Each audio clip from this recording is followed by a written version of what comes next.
Hey everybody, welcome back to the channel. So today I wanted to do a weekly pulls and pickups recap. We don't really have the space in our house to do openings because we buy quite a bit of retail, and me, my wife, and my son all open it together.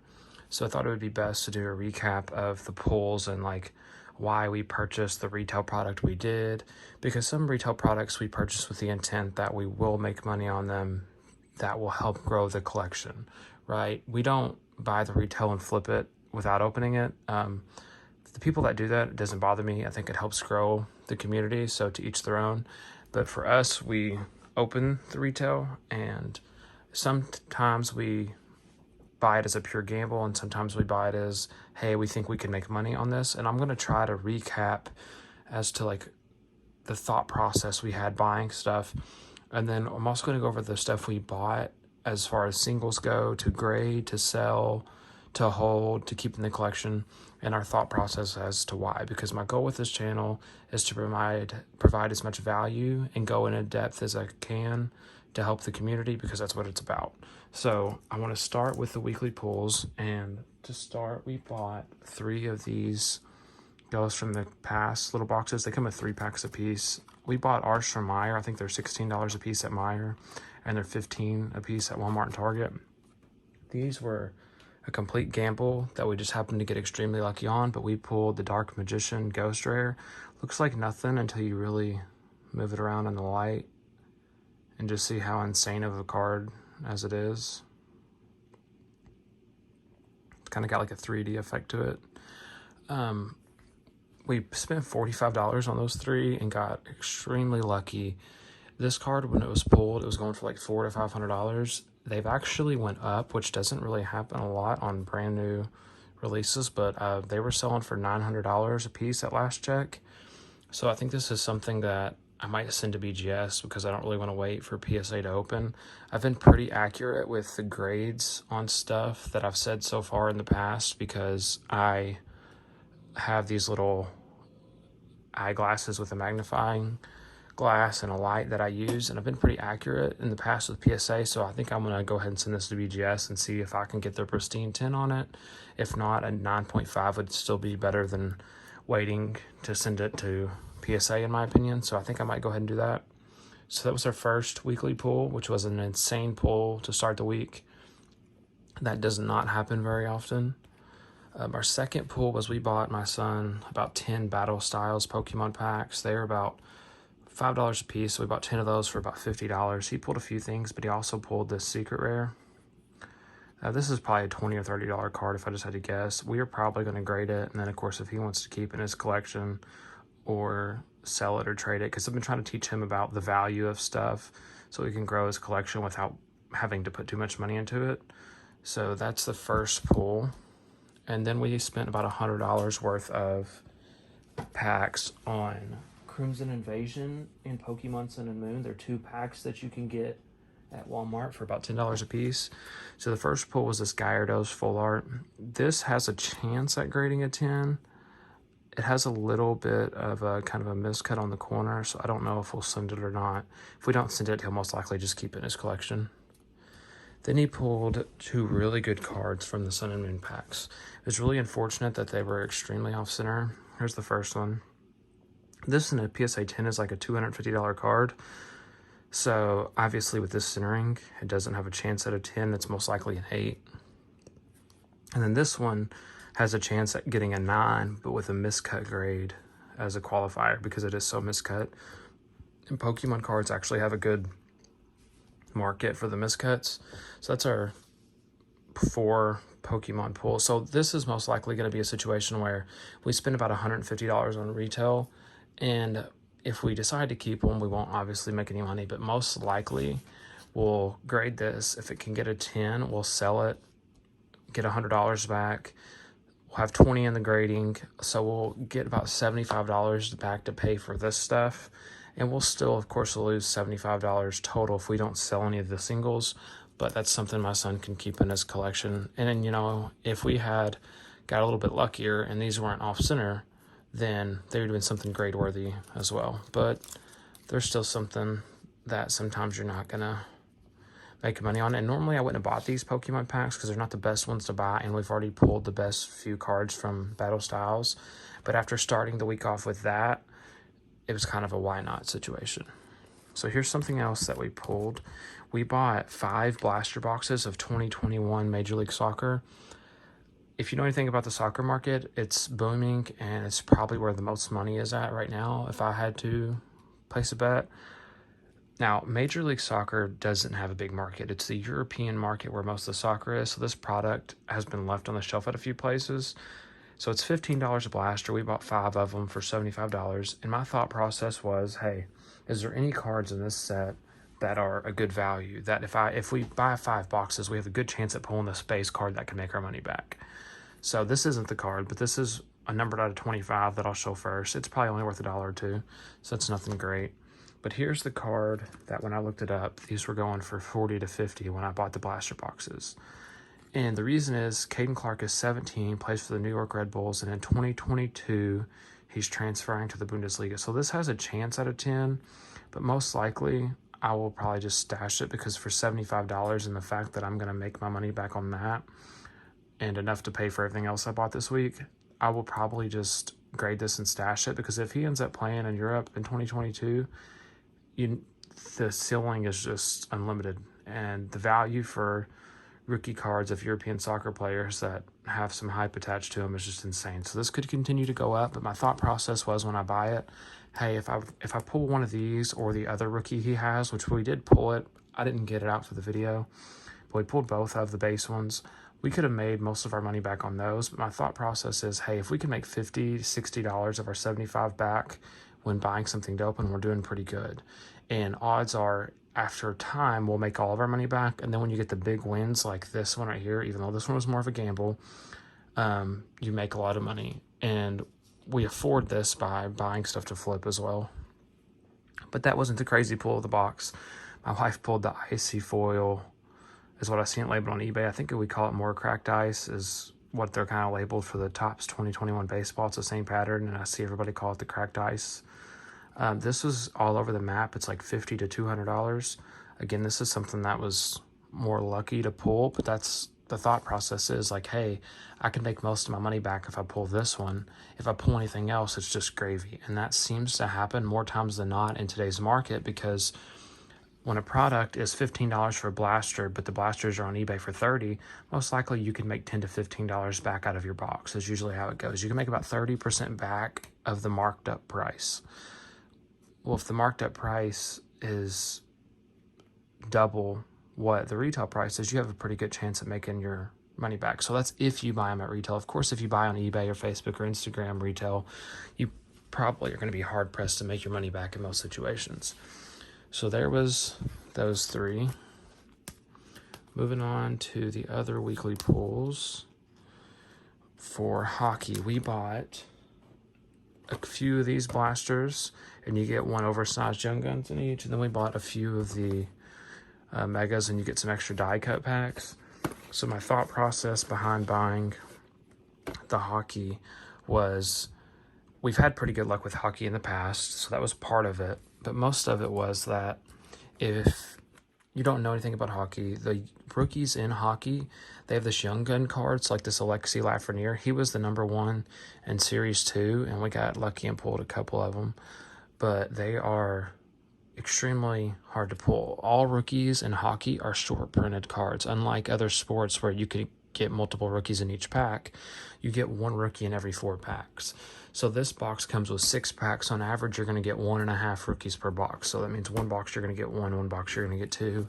And then this one's the same way. You get 2.5 per box. So 1 box you're going to get 2, 1 box you're going to get 3. And so at first we bought, I believe, 3 blasters. And my wife got extremely lucky and pulled both of these. So Kirill Kaprizov is a main player in Series 2, and she got lucky enough to pull the base and the jumbo. So as I said, these are 1 in 4 packs, and I think there's usually 50 players in the Young Guns checklist. So you have about a 1 in 200 pack chance of pulling that. And then the oversized one, these go for about $75, and these go for about $150 right now.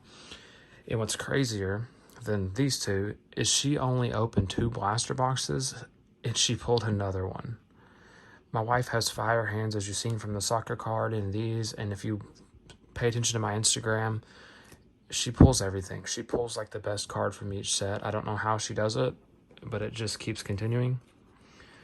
But my reason behind buying these boxes wasn't for these. This is one of those things where I think to myself, okay, if the young guns are all short printed, even some of the lesser players have a chance to make your money back. The problem is you have to be willing to sell the singles, sell anything you can sell, and then grade the stuff that, even if you're going to make $25 grading it, you'll make that money.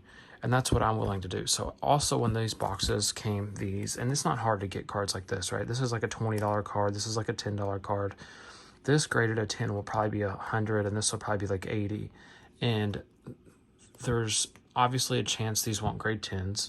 So I've been pulling cards long enough to know that, hey, even if I get 9s on some stuff, and if I can sell all the singles off, I can make about 70-80% of my money back, worst case scenario. And chances are I'm going to get 110, which will make all my money back. And then you get lucky sometimes when this happens. This doesn't always happen, obviously, but it happened this time. So after we bought these two, or we bought 3 of these, we bought 2 more of these, and then we bought 2 of these. And when we bought 2 of these, and there comes those die cut packs, which I showed you, we actually pulled an Alexi Lafreniere out of both. So this is just a base. It's not very much, $10 probably. This one has actually picked up some steam. It kind of was selling for like 30 to 50, and I even seen them up to over 100. But these aren't that hard to pull, I don't believe. So I think they'll settle for around the $25 to $30 mark. But I mean, these alone with these made, ungraded $80 back. And in total, we spent around $200 on hockey after taxes. So if I grade, one of these two gets a 10, I can make most of my money back. And that's how I look at it, along with the other young guns that came in the boxes. And then you just, get lucky with stuff like this. So we'll just set these to the side for now. And their other weekly pulls are these. So you can still find the original Yu-Gi-Oh print on the shelves. It's the unlimited print, so it's not first edition, obviously, because that's impossible to find on the shelves. But they reprinted LOB in like 2010, 2012, and some Walmarts still have packs on the shelf. And these holos, even if they grade an 8, can sell for $75 to $100 a piece. And I found about 1 in 4 packs seem to have a foil in it. So if you buy 4 packs, they're $9 a piece. That's $36. And you get one of these, even if it grades an 8, you spend $25 to grade it, you have $50 in value after the grading fees taken off the top. So you'll make $50 back. So you'll still make all your money back, worst case scenario. If these grade high, or you get 2, like I got 2 out of 3 packs this time, or if you get the Blue Eyes White Dragon or any of the original cards, you can make even more money. So that's it for the weekly pulls. Just trying to go as fast as I can. Some of my videos are going to be really long, and I apologize for that.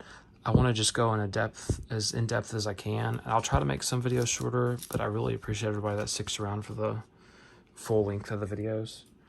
So I spent $293 at a local flea market for the weekly pickups this week. And I got a majority of Ken Griffey Jr. cards, which you've seen a few of them in the thumbnail. And then I got a couple other decent cards. So I want to go over the thought process of these. So a lot of these were bought with the intention that there's a couple of cards that I've got that I can keep them and sell the rest. And then those 2 will be free. And then after time goes, I can sell one of them and then keep the other one long term. So we'll start with this Ken Griffey Jr. card. I got this for around $5, and all these cards were like in some of these older cases and were kept in like immaculate condition for being 25, 30 years old. This one I got for $5. It sells for about 15. This one I got for a few bucks. Sells for 10. Again, just all these are in excellent condition.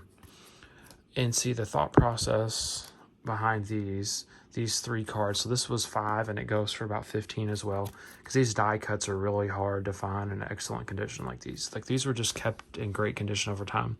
But the thing with cards is you don't always have to hit the home run, right? You don't always have to pull an expensive card like this or like that or like that.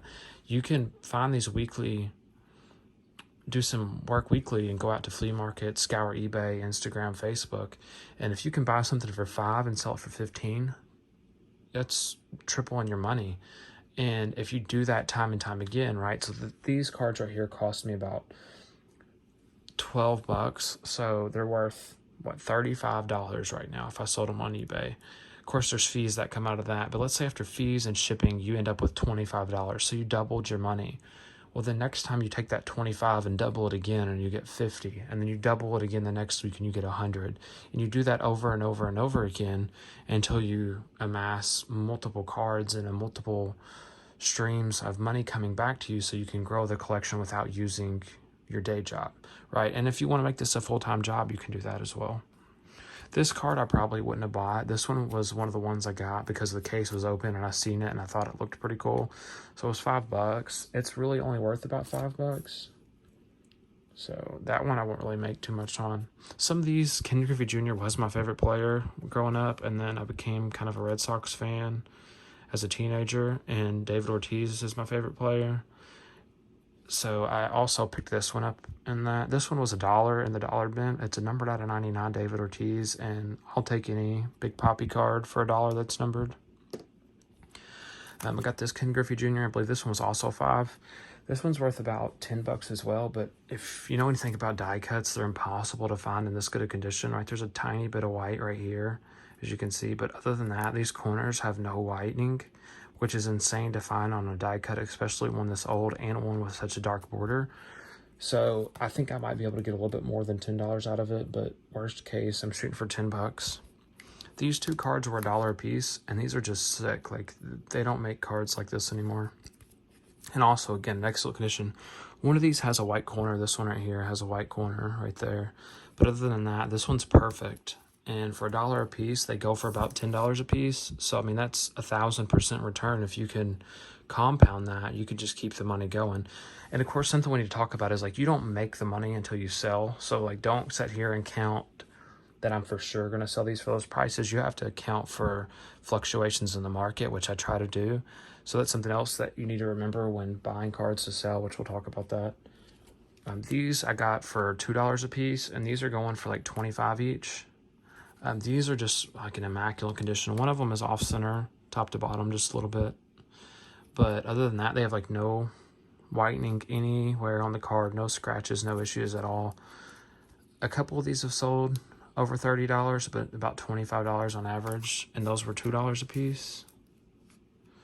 Here's one I probably wouldn't have bought if I had paid more attention. If you can tell, that's actually on the card, that scratch right there. These other ones aren't, but that's on the card. And I didn't see it when I bought it. I bought it for like $2, and it was worth like $8 to $10. Well, not in that condition, so I'll just say that's worth $0. This one I bought also for $1 or $2, and it's going for about $10. Some of these cards are just sick. Here's another one. So Showstoppers Church's Chicken insert. See, again, like no white corners, perfect centering. They were just kept in great condition. Like some of the penny sleeves were like hard plastic, I guess how they were made back in the day, and they broke whenever I was taking the cards out of them. So that one's about a $10 card as well. And then here's one of the better pickups, I think. So I got a Bo Bichette refractor. Bo Bichette's killing it this year. This card, I think, will grade a 10. Again, as I said earlier when I was talking about this card, I've been fairly accurate with grading. Obviously, we want to assume when I buy it, if I'm going to grade it, it gets a 9. So I paid $50 for it, and we assume it gets a 9. That way, if it doesn't get a 10, we can still make all of our money back. So if I paid $25 to grade this, and it gets a 9, I should still be able to sell it for $75 to $100 and get my original investment back. And if I'm right and it does grade a 10, that'll be a couple $100 that I should make off that card. I got this Ronald Acuna for $20, I believe.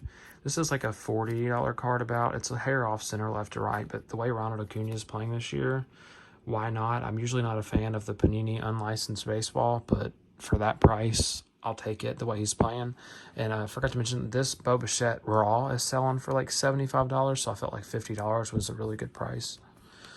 This one was one of the ones that the case was open and a perfect condition Michael Jordan card for $1. I'll take it. It's really only worth a few bucks.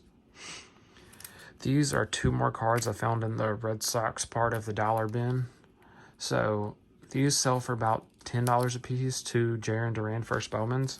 So something about these that I want to talk about is, if you keep up with baseball prospects, you can make a lot of money that way, because people put these cards in the dollar bin all the time because they haven't heard of them. And if they're not avid baseball fans, but they buy collections or they buy cards from other people or they buy stuff to rip, they might assume these are nothing and throw them in the dollar bin. I've seen it happen many times, and that's where I got those for $1 a piece. This card was another one of those ones I probably shouldn't have bought, but I had the case open looking at these, and this was there, and I hadn't looked it up on eBay yet. So it was only $1, so I felt like, hey, for $1, a card this sick, I'll take the chance, since it's of, you know, one of the best shortstops ever to play. And I picked it up for $1. It's only worth like $2, so nothing great, but I'll take it. This one I got for $1 as well, out of the dollar boxes, and it's, again, in a great condition for a die cut. It's hair off center, and it was a hair miscut, I believe. But I mean, there's no whitening on the corners or anything. This is worth about $3. So nothing great. So when we talk about these cards right here, I spent $293, as I said. These cards that are on the table right now alone are worth about $300, right? So this one's worth $15. Then we'll add them up. So we'll say 15, 25, 40, 45, 55, 65, 75, 100, 125, still 125, 135, 145, 220, 270, 275, 285, 295, 300. So if we sold these at shows or sold them on Facebook or Instagram, we can make almost all of our money back on these. And then we get to the bigger pool. So I'll show you this one, or the bigger pickups. So I'll show you this one first. This was the Drew Brees Topps Collection rookie. So like most of the rookies don't have the Topps Collection stamp on it. And this one also is in excellent condition. There's a tiny, tiny bit of white on that corner on just the back. So I think it'll grade a 9. The surface looked great. It looked like it had been taken very well care of. I got this one for $100, and they're going for about $200 raw. They're probably averaging around 160, 170, but the last ones have trended up, and I think the last sale was $195. And then I got this one for $60, and I feel like Albert Pujols' stuff is way undervalued. So this is his star upper deck rookie. And for example, like Ken Griffey Jr.'s star rookie, there's like 20+ thousand nines and like 2,000 or 3,000 tens. Total, there's almost 30,000 graded. For Albert Pujols, there's only like 3,000 graded total between 8s, 9s, 10s, and just every grade of the card. So I feel like this would grade a 9. Most likely, there's a tiny bit of white on the edge if you see, if I tilt it. If you look at it straight on, you can't really see it. But I think that'll get a 9 as well, so we'll talk about that. This card I buy with the intention to grade, so I paid $100 for it. If I pay $25 to grade it and it gets a 9, 9s are going for $400. I make an extra $275. If it gets a 9, some chance it could get a 10. I don't think it'll get a 10. I think it'll get a 9. But still, after eBay fees, that's an extra $200 right there. And then this one, 9s sell for anywhere from $200 to $250. Some have sold higher, some have sold less, but the average is in the $200 to $250 range. So paying $60 for the card, it goes for $75 raw. So if I pay $25 to grade it, and let's say worst case scenario, it comes back an 8, I should be able to sell it for $100 and make all my money back. I think it'll get a 9, and at a 9, I should be able to sell for $250. So after eBay fees and the grading fee and everything, I should make about $100 extra on that one. So total, if we just went about and said, hey, we're going to sell all these on eBay raw, just worst case scenario, we don't want to spend any time grading because maybe you don't have experience grading. You just want to sell them all on eBay raw. So if you put in the work to find all these, remember we said these, everything but these two is $300. So you add in, this is going for $175 about, this is going for $75 about. So they get you to $550 total. So if we were to sell these on eBay, pay the eBay fees, that's 10% for eBay fees and 3% for PayPal fees. Obviously, eBay has changed the way they accept payments. Some people are still on PayPal, which I am, so I'm going to calculate it this way. If you're not still on PayPal, it could be anywhere from like 12 to 15%. I think it just depends on the item, the price, the taxes. I'm not entirely sure, but we'll say you paid 13% fees. So that means you get 87% of the $550 you sold. So you'll get about $475 after the sales.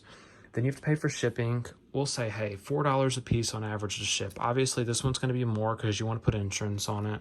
But then a card like this is only going to be $1 to ship it or less. So we'll say you spend $4 a piece. That's another $84. That gets you down to $394 after eBay fees and shipping, all in. So you'll make $100 in profit for your time. It took me 30 minutes to find all these at a flea market. It'll take me an hour and a half to list them all on eBay and about an hour to package them up and drop them off. So for 3 hours, you'll make $100. It's $30 an hour. And you just compound that. So next time, instead of having 300 to buy with, you have 400 to buy with. And instead of making 100, you can make 150, right? But if you want to take the time to grade, you can make even more. Or if you want to take the time to go to card shows or sell on Facebook or Instagram, you could sell all these raw and make 200 to 250 and then repeat the process. I'm going to sell some of these raw, most likely. I'm going to grade these 3 cards for sure, and probably one of these, 2 of each of these cards, because I think these will be something I'll keep in the collection. I'll probably keep this card in the collection, keep one of these, sell the rest, grade this and sell it, and that'll make all of my money back. And then I'll be left with these 2 as far as investments go. The Griffeys are more to hold for my collection. These are more of an investment type of deal, because Albert Pujols, if he hadn't been injured, he would probably be, one of the top 3 or 4 players all time. If you look at his first 10 years, as great as Mike Trout is today, Albert Pujols' first 10 years were actually better than Mike Trout. And as I was talking about with Ken Griffey Jr. star rookie, there's almost 30,000 graded, where there's only 3,000 of these graded, but they're a fraction of the price compared to the Griffey. So I think these are way undervalued because his numbers are right there with Griffey's. And I just see this going up over time. So if it gets a 9, I'll probably hold both of these for a little bit till they both make the Hall of Fame. Obviously, he just retired. He's probably about to retire. And I'll probably most likely lean towards selling one of the 2 after they both make the Hall of Fame, and then keeping one for a little bit longer till the value goes up, and then selling from there. But I mean, that's just an easy way to make money. It's obviously a lot of work and a lot of time, but if you have the time available, you don't have to go to flea markets, you don't have to go to yard sales, you don't have to scour Facebook. There's so many ways, right? There's Mercari, eBay, Instagram.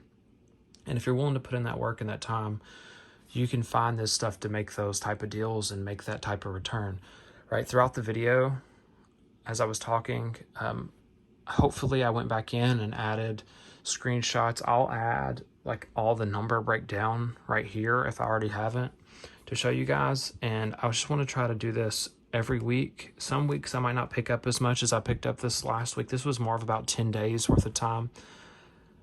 So hopefully I can do this weekly. Next week I have a big grading submission coming back, so I know that'll be a video. I want to get in the habit of posting Monday, Wednesday, and Friday for you guys. Content is amazing. Like, I consume so much content, and from Sasha to Card Collector 2, and I want to provide that same level of value.